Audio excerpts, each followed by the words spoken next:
Hi, it's Winton Churchill. Welcome to our Freelance Friday call.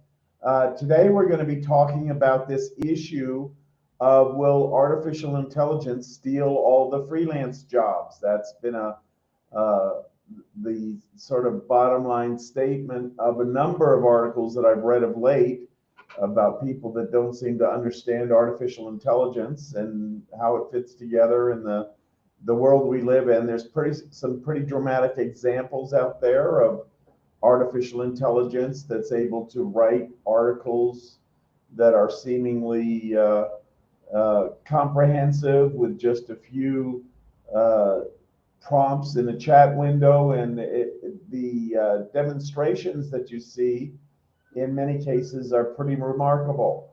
And the ease with which AI can crank out a 500-word article in, say, a minute, is pretty stunning.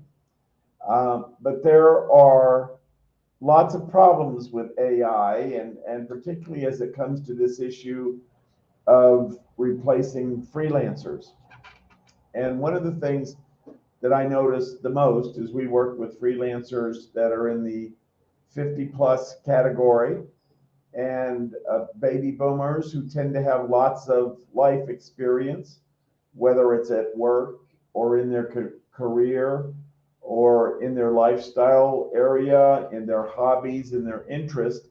They have lots of data, lots of transactions, lots of life lived, lots of problems solved, and they have a much different perspective than much of the AI as it comes together to write an article. So, what I wanted to talk about today is three areas where AI is tremendously lacking, and three reasons that AI will not replace writers, proofreaders, PowerPoint presentation creators, graphic artists in the near future, uh, and why that in the world of advice giving and helping people solve problems that they might have, there are so many different ways that that kind of expertise is not really brought into uh, the process with AI. Conversely, it certainly doesn't mean that that can't be brought in at some point in the future, but it remains a massively complex thing to do, and it will be many years before the writing of an article from typing in chat window stuff will have the same sort of feel to it versus an author who is sharing expertise, metaphor, analogies, that kind of thing, and their own experience. Because that's the one thing certainly that AI can't do is create that experience. It's synthesizing lots of different experiences from different perspectives. But I think it's that point of view, that perspective, that's really what's going to distinguish an article that is written by an AI system versus an article that is written by a human being. And so the other thing that I've noticed that is going to create an expanded role for freelancers is this whole idea of having the facts checked. And I'll tell you in just a few moments about an experiment I did and let you, understand how all that fits together and how that might create a much increased role for editors and proofreaders and fact checkers as we go forward with this new AI situation. So let's start with number one. Let's talk about how texture is lacking. There are personal experiences that obviously the AI, when it writes this stuff, doesn't really bring into the equation. If, for example, I write about one of our members that's gone after a certain kind of freelancing job and what kind of effort they put in terms of going after that kind of job and what kind of skills they drew on and what kind of background and expertise they drew on. That's very experience based and derived from the relationship that I have with that member. And in many cases, we've spent time discussing sort of the ins and outs over the phone or on Zoom calls. And there is some detail there that is only discovered when you pursue a goal, uh, as you do it in freelancing. So some of the things that are missing are these personal stories, personal experiences. There's also personal insights. There's the taking together several of your personal experiences, several of your insights, and combining those into a major thrust for an article, for example. So that's another example of that.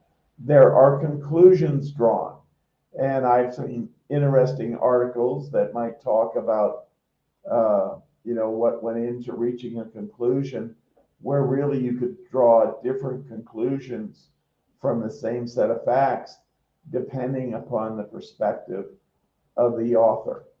And this is an area where the trustworthiness of the author in the AI world is very much uncertain. And if you've ever written an article generated by an AI system, I've heard some people describe it, myself, I describe it, is it lacks texture, it lacks life. It's like you're reading happy talk. You're reading something that somebody might string together if they didn't want to offend or bring any controversy into it.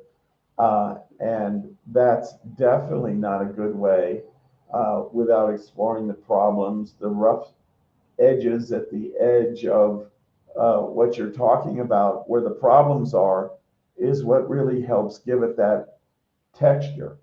So those are some of the things that we're missing with the AI writing that you might see out there.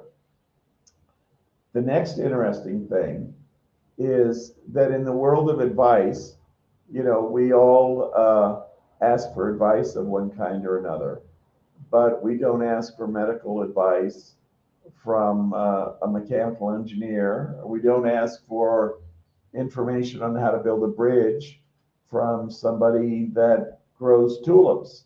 And for that reason, the resources that the artificial intelligence pulls on can be is not well defined as authority.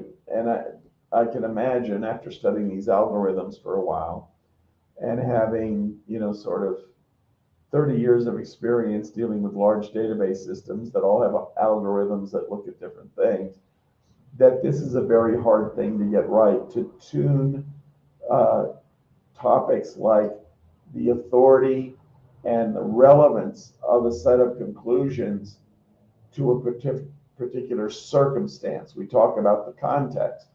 If you have a fire in your kitchen, putting it out by throwing a towel over a grease fire might be a good thing. But if you have a fire in your backyard, putting it out with a hose might be a good thing, because most of us know that if you try to put out a grease fire with water, you're going to create more problems than you solve. The grease will go everywhere and the fire will spread. Where if you have a brush fire, water will put that fire out in the backyard and that kind of thing. So while the artificial intelligence may be smart enough to start sorting out some of these details, on the finer, more complex subtleties where context is required, this is where we'll see the greatest gaps. And there's nothing more embarrassing than if you own a website and you're trying to write an article that helps your readers understand a certain concept or a certain perspective. It's going to be very unfortunate to have kind of a perspective that comes from something other than, your 20, 30, 40 years of experience. And so that's another big failing there. Now, a third area, and maybe one of the ones that's going to create a lot of extra work for freelancers, is in the realm of checking facts. And I asked for an AI system to list 10 facts about a topic that I know an awful lot about, which is freelancing and working on online networks and that kind of thing. And I said, provide 10 facts about this topic. And fully 6 of those facts were correct and available from a diverse set of resources, and I would consider very well done. But 4 of the facts that it provided, 4 of the 10, were completely wrong. They were using old data, they were misinterpreting the data, or they were just not drawing a conclusion from enough resources to conclude that what they interpreted as factual information was factual information. And again, if you're using this to write articles for clients as a freelancer, maybe the buyer comes to you proud of the article they've written, and they submit it to you for you to fact check it, because the fact checking is so important. As a purveyor of a certain kind of site on different kinds of information, you don't want to obviously get things wrong. And I've seen some people now who are taking articles written by AI and posting them directly to their website. And sometimes they put a disclaimer on there, sometimes they cite the source, but it's obvious from the detail that there is no fact checking. So far from eliminating freelance jobs, I see a huge demand for increased use of freelancers in order to manage, interpret, and set the context around the AI as it evolves. Bright things will happen in our future, but it's going to be over years. It's not going to be over weeks and months. There's some very impressive things the AI can do, but it's not a general purpose tool and won't be until substantial more work goes into that. So I just wanted to go through those 3 concepts with you, help you understand why all the I guess press around the AI is not really so indicative of the real playing field is for the purposes of freelancers. And so I look for much more increased work in reviewing documents to do fact checking, to verifying context, the document within a context, which is much more about what proofreading is about than actually doing the proofreading. It's verifying the context, getting the context right for the information that you're providing. So with that, I'll bring this call to a close. Look forward to seeing everybody on the call. Appreciate all those of you that participate by listening to the replay. If you have any questions, I'm happy to answer those. And we'll see you again soon. Take care.